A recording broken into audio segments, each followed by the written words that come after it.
Okay, this is section 2 of chapter 2, section 3. First we need to go through the definition. A relation is simply a set of ordered pairs. And if you're going through these, if you look at this, this is a pair, second one's a pair, and that is a pair. So yes, that's a function, relation. This is not a pair. It's a triplet. That's a pair, that's a pair, so we're looking for ordered pairs. So top one is yes, second one's no, because we have three things here, and the third one is yes. A function is a special kind of relation. In this case, it's a relation in which all the x's only have one y, or in other words, they don't repeat. So if you look again at those same pairs that we had earlier, except changing the triplet to a pair, the top one, since x does not repeat, it's yes. The second one, 2, 4, -1, does not repeat. The last one repeats, so the last one is not a function. Okay, we have a vertical line test if you have a graph that's physically something you can look at. And a vertical line is only going to touch one time. So in this first graph, if you draw some vertical lines, they're only going to touch once. So yes, it's a function.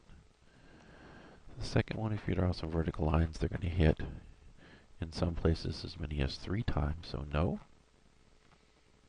And the last one should be yes. It is a function because they only hit one time when you're drawing vertical lines. Okay, algebraically, notation-wise, we use f of x instead of y equals. So instead of y equals 2x squared minus 6x, we would write f of x equals. Or we would write g of x is 7x minus 4. Rather than previously, when you're writing lines like this, you would have written y equals 7x minus 4. And if it's a rational function like 3x minus 5 is equal to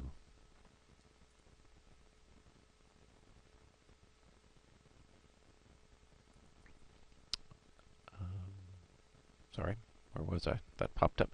3x minus 5 over 7x minus 8. Instead of y equals, we would write h of x, or a different function. So then we can identify which we're looking at. If it's f or g or h, it specifies which one. And in the parentheses, the letter x tells us which letter we're going to have in our function. Okay, to tell if something is a function, try to solve for y. And if you can solve for y and get a single value, like 2x plus 8 or 3x minus 9 or something, then you have a function. If you get two things, a plus and minus, things like that, it's not a function. Okay, if you start with this one, 2y plus 4x minus 8, if you move the 8 over and move the 4 over and then divide by 2, you'll get y equals negative 2x plus 4. That's one polynomial, so yes, that is a function. The domain of this happens to be all real numbers. If you're looking for that, you can plug in any kind of number. So the domain is all real numbers. Okay, 3x squared plus 2x. Again, if you move things over, you'll get 3x squared minus 2. That is a single polynomial. And you can plug in anything you want. So again, the domain is all real numbers. Now this one, if you move the 4 and move the x, and then take the square root, a square root is a plus and a minus when you put it in there. Now that is two polynomials, or two functions. Positive square root of 4 minus x and negative square root of 4 minus x. That's two things. That means it's going to hit twice. Two different x numbers give you the same y number. So it's not a function because it has two as a plus and minus. Okay, evaluating algebraic expressions, this is simply plugging numbers into them. Suppose you have 2x minus 5 and g is 7 minus 4x, and you want to find f of negative 2, g of 0, f of positive 2, g of 2w, and f of 2a plus 1. You simply plug them in. F tells you which one to pick, and then negative 2 is what x is. So that's 2, negative 2 minus 5, or negative 9. Take G, put in 0. That's 7 minus 4 times 0, which is 7. Plug in 2 back into F. 2 times 2 minus 5. 4 minus 5 is negative 1. Put in 2W. You can put in letters. That's 7 minus 4, and then 2W. Or 7 minus 8W. You can put in a polynomial, 2a plus 1. 2a plus 1 minus 5. Or 4a plus 2 minus 5, or 4a minus 3. Now, domain and range. The domain is all the x numbers, and the range is all the y numbers. So in this case, your domain, 2, 4, negative 1. In this case, 2, 4, negative 1. And negative 2 and 7. And I usually put them in numerical order. That's not essential or mandatory, but it just looks better. It's in sequential order from least to greatest. And our ranges are y numbers, 3, 4, negative 5, 5 and negative 5, negative 3, 7 and negative 5.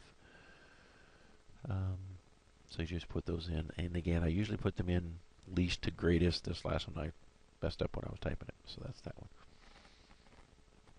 Okay, algebraically. Whenever you have fractions, the domain is going to be every number except the bottom denominator can't equal 0, because we can't divide by 0. The range is all real numbers, except when you line things up, you take what's in the front, and the y value will not be the front number. That's going to be a horizontal asymptote. Okay, so if we have a fraction like x plus 2 over 2x minus 3, your domain is from the bottom. So 2x minus 3 can't be 0. When you solve that, just take the opposite, makes it positive 3. Multiplication turns into division, so it's 3 halves. Okay, your range, if you line them up and take the front, you get 1 on top and 2 on the bottom, which is a half, so x is not a half. Okay, polynomials, you can always plug numbers into polynomials, all real numbers. No matter what the polynomial is, you can always plug in the numbers. There's no restrictions on them. The range, we need to graph it on a calculator usually. Frequently the range is all real numbers, but there's no guarantees. You just need to look at the graph. Like if you have 3x cubed minus 4x plus 5, the domain is always all real numbers. If you look at that graph, the range will probably be all real numbers as well.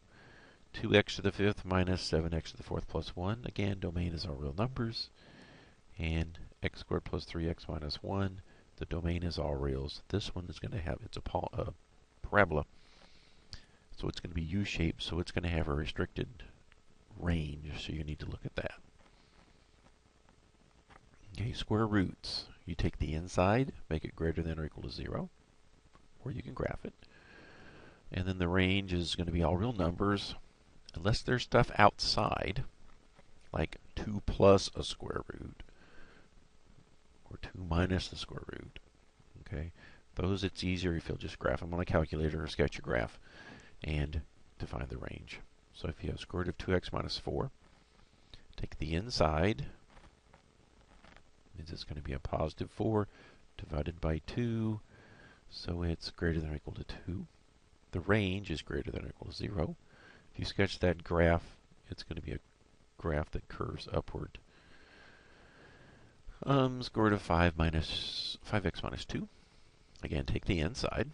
Opposite is positive 2 divided by 5, so it's greater than or equal to 2/5.